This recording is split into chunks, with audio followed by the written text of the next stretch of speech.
अरे नारी के कारणवा भरथरी बनी गइले जोगिया रे बनी गइले जोगिया हो। अरे नारी के कारणवा भरथरी बनी गइले जोगिया रे बनी गइले जोगिया हो। अमय भमारे मुअली के मारन हो राम इरम हो।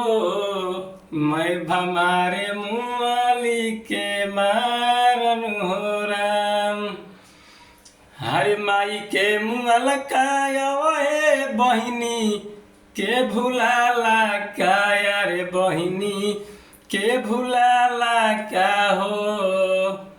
चिमटा से देहिया दिहली दागन हो राम इरम हो। मैं भमारे मुँह